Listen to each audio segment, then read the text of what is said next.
Good morning, Ray. How are you doing? Good morning. Good morning. I'm doing pretty well. Can't believe it's Thursday already. I know. Welcome to Startups in Real Life.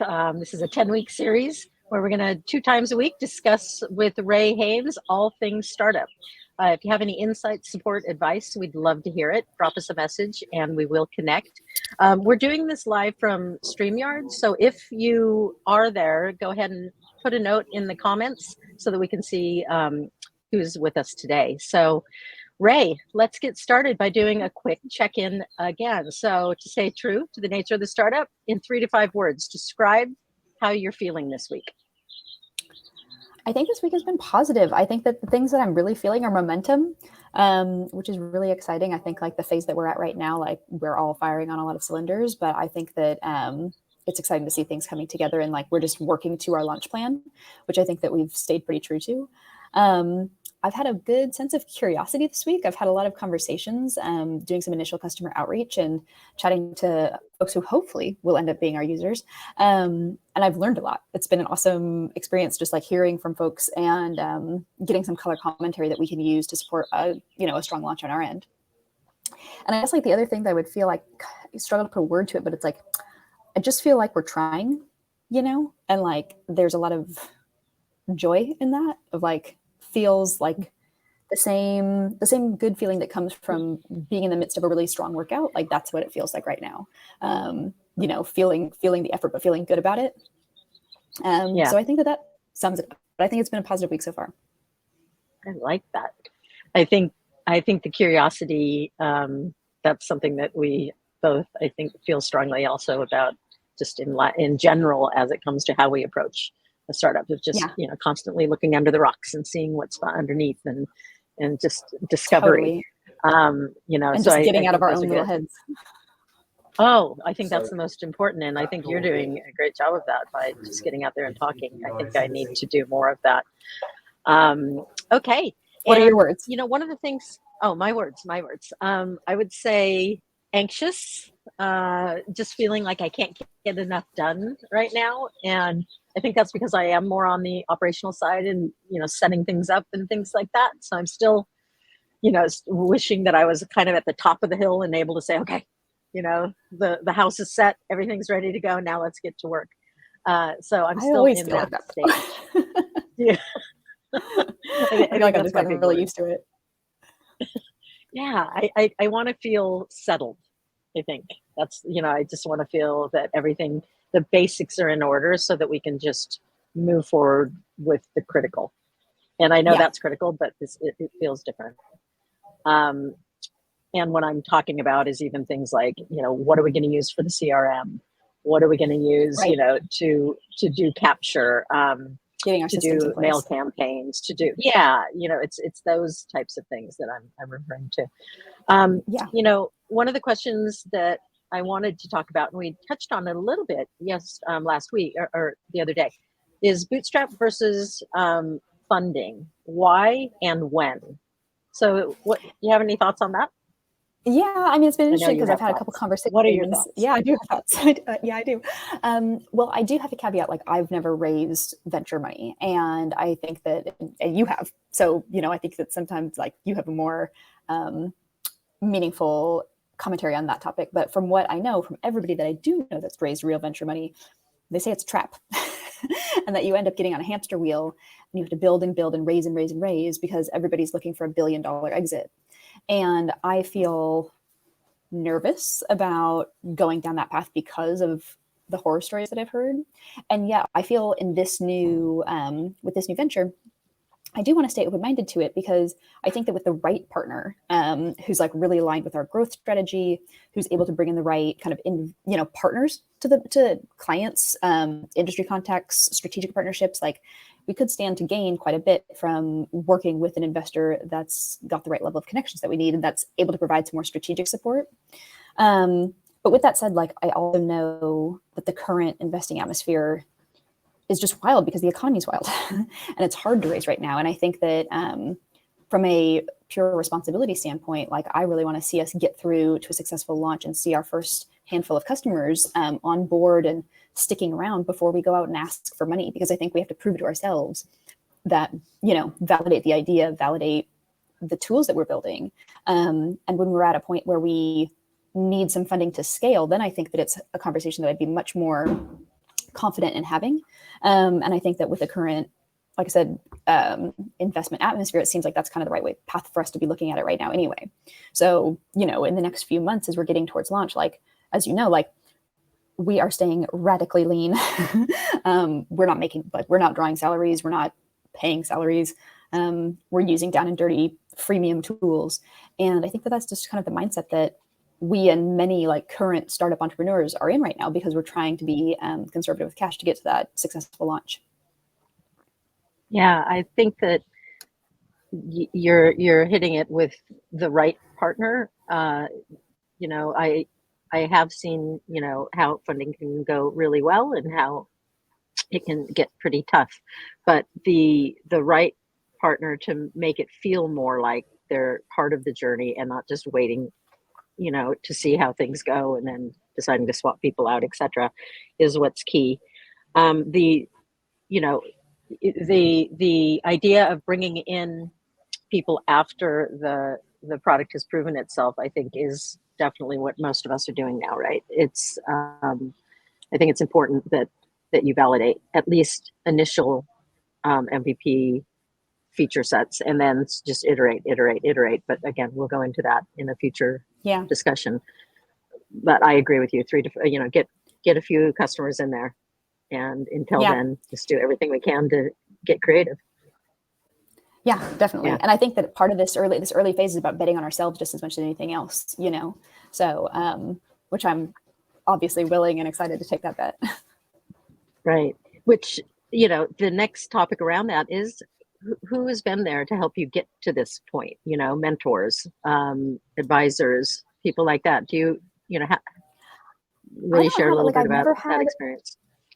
Yeah, I mean, like, I've never had a formal mentor. People talk about finding a mentor and as if it's like a job interview. And I don't know if that's always the right way to go about it, but I've personally never sat down and said, this person is my mentor. But there's a lot of people that I look up to, and there's a lot of people that I go to for advice. Like, you're obviously one of them. You know, like, my husband is a serial entrepreneur and I learn a lot from watching him work. I have a coach who is amazing and has like saved my ass. She's a massive source of support. And, you know, she's got a background that aligns, you know, pretty strongly with where I've been and like where I want to be going. She's aspirational. So really appreciate working with her kind of on a more formal level. And then there's people in the larger industry and larger startup space that I look up to as other female founders. You know, Melanie Perkins, like, Camp is amazing. As you know, like, I'm a huge Bazoma St. John fan. So there's people that I like consume a lot of their content as a means to inspire and educate myself. And then day-to-day people that I'm talking to within the industry is like, you know, folks that I'm trying to learn from and learn to build a product that will ultimately help them as well. Yeah, I think that I agree with you. It isn't like a job interview. I think it's serendipitous. I think, you know, your paths cross and something works, and then both sides feel it's a benefit to each of you. And, you know, it is like when you have that cup of coffee with somebody that you just connect with and you're like, I want to stay talking with this person. It's very much like that, is what I've seen. And, you know, being, you know, I have had the privilege of working with a lot of younger women and men because of the internship programs I've run. And it's as much, it's as gratifying for me to support them, I think, as it is for them, you know, to understand what they're up against as they're trying to do their next startup. Because that's usually when people come to me is to say, you know, what's it like? You know, what can I do next? But as far as mentors, for me personally, it's never been anything I've tried to find. It's been just people that have shown up in my life, and I feel like it's a gift that's been given to me. So yeah, I think it's important, but shouldn't be forced. You know, I think would be what I'd say as well. Is, you know, you can't make it happen. It's like a friendship. Yeah, it either it is like a is friendship. or It's exactly like a friendship. And anything else, I mean, if there's people that you want to work with or you want to learn from in a more formal capacity, and like you want their guidance on your specific startup, it's like maybe there's an advisor role for that person. Maybe it's a little more transactional on that front, right? Because there's expectations that you're saying, hey, I need your help to get from A to B. And people can chip in their specific expertise in that front, but that's a little bit of a click away from being a real mentor. Yeah, I agree. Um, how is it because I'm struggling with this right now, so I'd love to hear how you're doing it, is how to keep yourself focused on the critical things, on the key things you need to do this week. At the beginning of the week, you talked about, getting ready for the company launch and, getting ready for these discussions you were having this week. And how do you keep yourself focused? I mean, to be honest, like sometimes I have the opposite problem. Like I would consider myself a very high level thinker, and I struggle sometimes to focus on the little things that need to get done to actually run a business. And so right now I feel a lot of clarity around like the macro building blocks that we need to be putting in place. And I think that really focusing on those cornerstone pieces, like we have to get our website launched before we can announce the company. As soon as that's done, we can go live on LinkedIn. We can launch our press release. We can start having much more meaningful conversations and driving traffic to the website. And so that seems to me like the single biggest priority about getting our public announcement out the door, right? And so everything I've been working on this week has been in service of that. But like beyond that, I'm a big fan of top threes. Like I try to approach every week with like, what's the three critical things I want to get done this week? And if I get nothing else done, will this have moved the ball forward? Mm-hmm. And I really try to stay true to that short list. I read somewhere this tip that made me laugh. This is just kind of like a productivity tip. I think it's from a series where it may be from Elle. It's how I get shit done, and it's talking to women leaders who are in high powered positions and how they go about navigating their days. And this one woman's answer made me laugh so hard because it's pretty much how I approach every week, which is I start every week with a blank sheet of paper and I write down everything I know to be important. And if it didn't make the page, then it must not be that important. And it makes me laugh, but it's about trusting yourself to know what the priorities are. And that if something isn't a priority in your head and you're in charge, that's on you. And if you forget, that's kind of on you. You have to take responsibility, good and bad.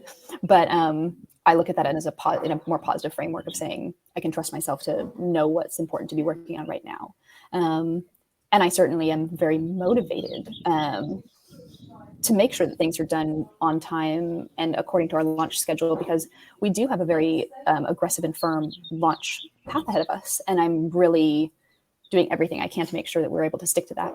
So, it's about knowing the macro building blocks and about kind of ignoring some of the little bits that are going to fall through the cracks and being okay with that. And I think to add to that, you're more the macro, and I take on the making it happen. I think that having the people, surrounding yourself with people that are strong at the areas that don't bring you joy, I think are an important part of figuring out who's your founding team.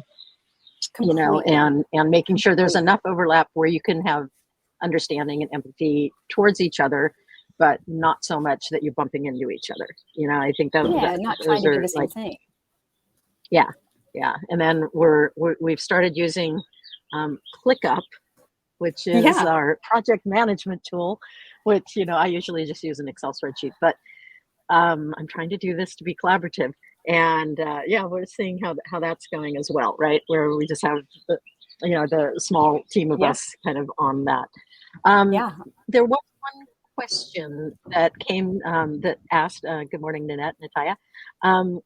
Natalia asked, what's the motivation and mindset of an entrepreneur? So do you have any? Oh, I want to hear your answer on this too. My answer for that, I think that it's my personal motivation is really born from looking at my own experience in the ad agency space and realizing at every agency I went to, there's big pros of the experience and there's big cons, and looking at how to make the working experience of a creative team better is like where my heart is. And I think that as we think about building a solution that helps brands engage with freelancers in a more streamlined, meaningful way, it can help it can genuinely help talent have a better work experience than they could within a brand in a full-time role or as a freelancer themselves, independent, or working with an agency. And so like a lot of my motivation is just the personal experience that I've had in seeing this can be better, and I've got some ideas about it. Mm-hmm. And the mindset piece is just relentless, like I'm a super high energy person. I'm super optimistic about being able to make change, like I genuinely believe that I can do it. And this time around also, I'm like, I think I said this kind of the other day and people kind of laughed at me, but I'm like, until I'm shown that this isn't going to work, like I'm not going to hear it, because I think that it will. And I feel really confident about it. And so right now my mindset's just really focused on stress testing that and hearing from people to know if this is going to be a good solution for them. If it's not, what will make it so? And yeah, just staying late, focus is like all I'm saying these days. But it comes from a point of like in service of making work experience better. Yeah, I like that. Well, we have crossed our 15-minute mark. Why don't we start next week? We can get into next time. Yeah. So thank you very much. Thank you, everyone, for supporting us, and have a great weekend. We'll talk on Tuesday. Yeah. Take care. Catch you Tuesday. Bye. Talk to you Tuesday. Bye.